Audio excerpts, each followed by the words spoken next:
Hi student friends, thank you for subscribing my channel as well as liking my videos.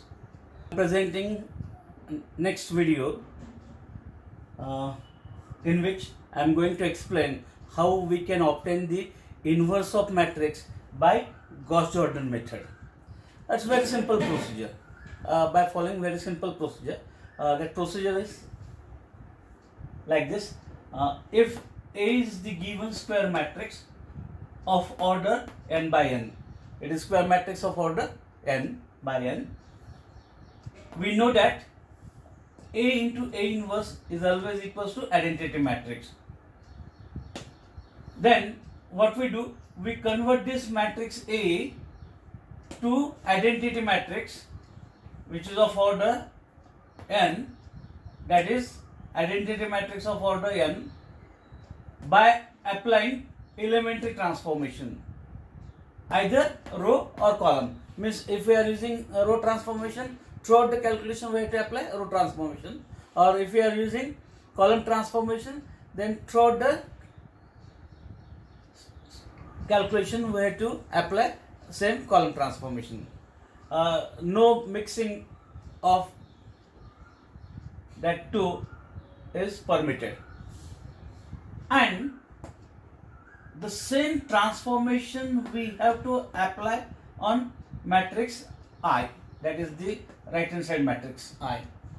That is the rule to find inverse by Gauss-Jordan. Means whatever the transformation we are applying on this matrix A, the same way to apply on this matrix I, so that after converting this matrix A to identity matrix, the equation 1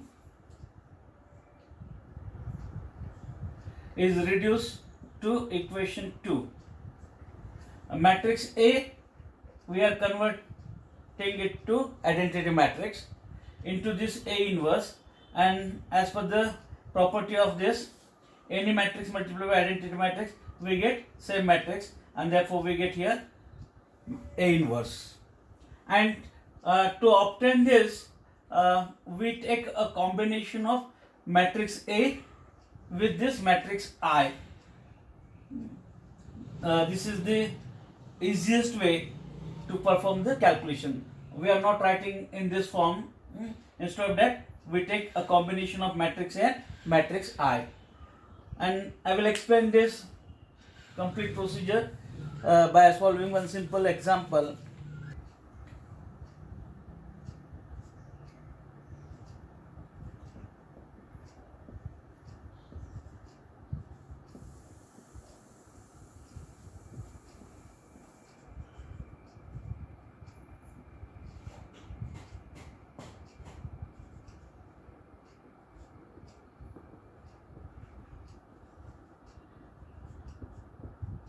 Using Gauss-Jordan method, find A inverse for matrix A is equals to, that matrix is 1 2 minus 2 minus 1 3 0, and then 0 minus 2 1, 0 minus 2 1.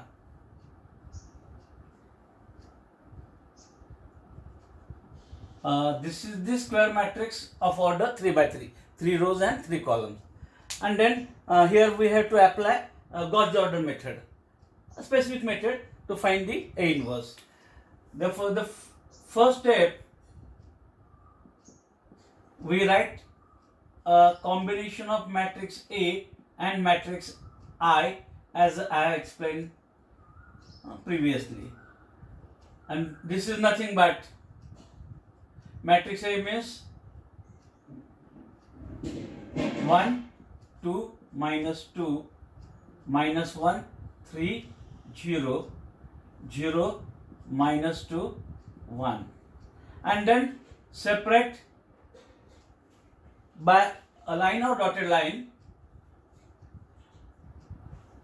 and write down the identity matrix of the same order. That identity matrix here 1 0 0 0 1 0 and 0 0 1. Okay, this is the first step. Then what we have to do, we have to convert this matrix A to identity matrix by applying either row transformation or column transformation.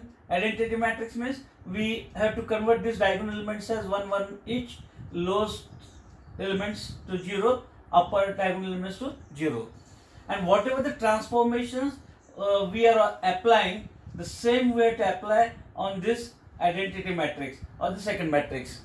And therefore here I am using row transformation throughout my calculation. Therefore leftmost element is 1, we require 1 there, therefore I am keeping this as it is, and then using this I am converting this to zeros. Already 1 is 0, therefore minus 1 plus 1 we get 0, therefore applying transformation R2 plus R1 we get. What it means? It means we are making the changes in the second row by this transformation. Means first row and third row no change, we write as it is 1 2 minus 2, this also as it is. We find the changes in second by applying this R2 plus R1, minus 1 plus 1 we get 0 here, 3 plus 2 we get 5, 0 minus 2 we get minus 2. Then same transformation I am applying on this matrix also, therefore 0 plus 1 we get 1, 1 plus 0 1, 0 plus 0 0. Third row no change, therefore I will write as it is.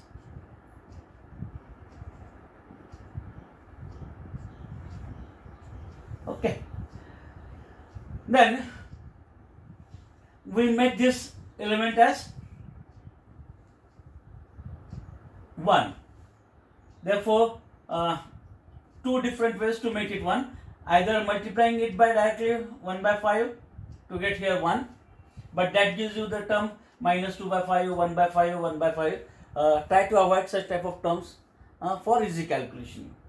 Therefore with the help of this minus 2, can we make it 1? Yes, 5 minus 4 we get 1, therefore the required transformation is R2 plus 2 times R3. Okay, therefore if we apply this we get here 1, required 1, and therefore it is first row no change, 1 2 minus 2, 1 0 0.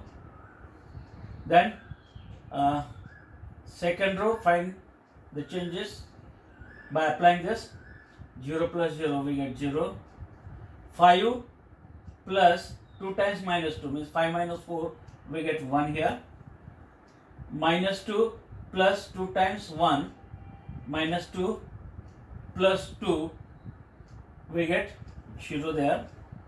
Then apply the same on this identity matrix also, therefore 1 plus 2 times 0 we get 1, 1 plus 2 times 0 we get 1, 0 plus 2 times 1 we get 2. Third row no change, 0 minus 2 1 0 0 1.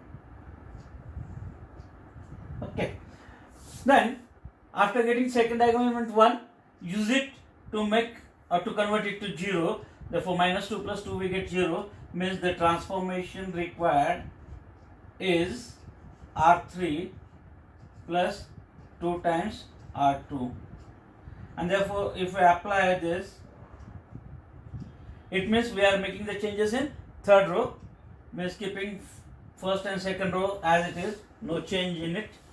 Therefore first row I will write as it is, 1 2 minus 2 1 0 0. Second row also no change, 0 1 0 1 1 2. Then changes in the third by this 0 plus 2 times 0, minus 2 plus 2 times 1, minus 2 plus 2 we get 0 here, 1 plus 2 times 0 we get 1 here. Then applying on this matrix also, 0 plus 2 times 1, 0 plus 2 we get 2 there, 0 plus again 2 times 1, 0 plus 2 we get 2 here, 1 plus 2 times 2, 1 plus 4 we get 5 here. Okay. Therefore, if you see here, all the diagonal elements I have converted to 1, lowest to 0. Here, half part is completed or over. And then, in second part, we convert the upper diagonal elements to 0 by applying same row transformation. I am not applying the column transformation, as I have started by row transformation. Throughout the calculations, we have to apply the same type of transformation, either row or column. Make this point very, very clear. There should not be any combination. Therefore, what we do, with the help of this second diagonal element 1, I will convert this to 0. 2 minus 2 we get 0, therefore required transformation is R1 minus 2 times R2. Okay, and therefore whatever the changes are in first row only, means this second and third row as it is, no change. Therefore applying this 1 minus 2 times 0 we get 1, 2 minus 2 times 1, 2 minus 2 we get 0 here, then minus 2 times 0, that remains minus 2. Then applying the same on this also, 1 minus 2 times 1 means 1 minus 2 we get minus 1, 0 minus 2 times 1, 0 minus 2 we get minus 2, 0 minus 2 times 2, 0 minus 4 we get minus 4. Second row as it is, 0 1 0, 1 1 2, third also as it is, 0 0 1 2 2 and 5. Okay. Then the last diagonal element 1, convert the remaining elements in that column to 0. Already 1 is 0, therefore we convert this to 0. Minus 2 plus 2 we get 0. Therefore the required transformation is R1 plus 2 times R3. Therefore if you apply it, we are getting the changes in the first row element. Therefore we find it, what are the changes.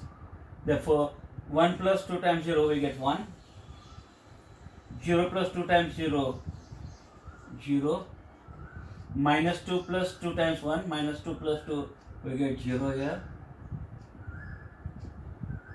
Then applying on this matrix, minus 1 plus 2 times 2, minus 1 plus 4 we get 3, minus 2 plus 2 times 2, minus 2 plus 4, minus 2 plus 4 we get here 2, minus 4 plus 2 times 5, minus 4 plus 10 we get 6 here.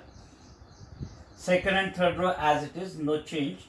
Therefore 0 1 0 0 0 1 1 1 2 2 2 5. Okay, therefore we got the required identity matrix here. I have converted this matrix A to identity matrix. Therefore what we have, this is nothing but, this is identity matrix into A inverse is equals to A inverse by using that second equation as I explained earlier.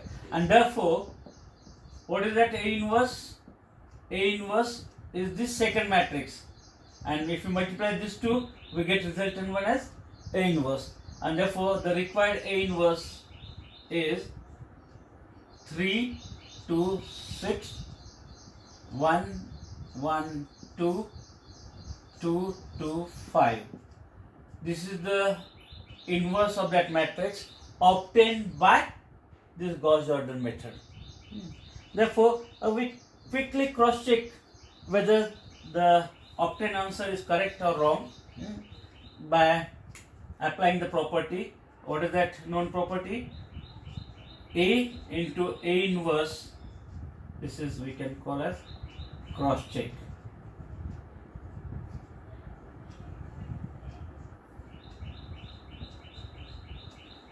Always perform such type of cross-check wherever it is possible. Therefore, here matrix A is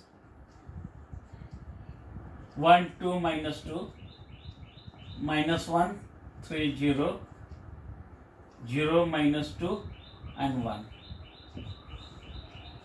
And obtained answer of the inverse is 3, 2, 6, 1, 1, 2, 2, 2, 5. Okay, 3, 2, 6, 1, 1, 2, 2, 2, 5. Then order of this matrix is 3 by 3. Order of this matrix is also 3 by 3. Matrix multiplication is possible as number of columns of first is equals to number of rows of second. And then as usual, how we are finding matrix multiplication? We have to multiply by this row to this column, and therefore we get 1 into 3, 3, 2 into 1, 2, minus 2 into 2, minus 4, first element. Then by the same row to this second column, quickly perform this, 1 into 2, 2, 2 into 1, 2, and minus 2 into 2, minus 4. Then by the same row to this third column, 1 into 6, 6, 2 into 2, 4, and minus 2 into 5, minus 10. Okay, by then second row to this all, one by one, therefore to first, minus 1 into 3, 3 into 1, and 0 into 2. Then by the same to second, minus 1 into 2, 3 into 1, and 0 into 2. This to third, minus 6, plus 6, and 0 into 5. And then by this row to this, therefore 0 into 3, 0, minus 2 into 1, minus 2, and 1 into 2, 2. Then by this to second, 0, minus 2, and 2. Then by this row to that column, last, 0, minus 4, and 5.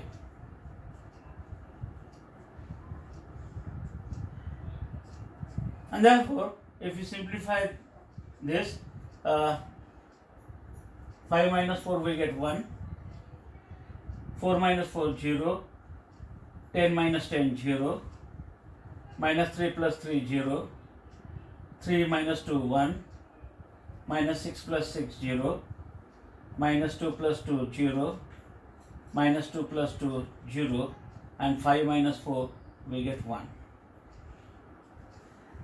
And as the product of these two is identity matrix, whatever the answer obtained is a correct one.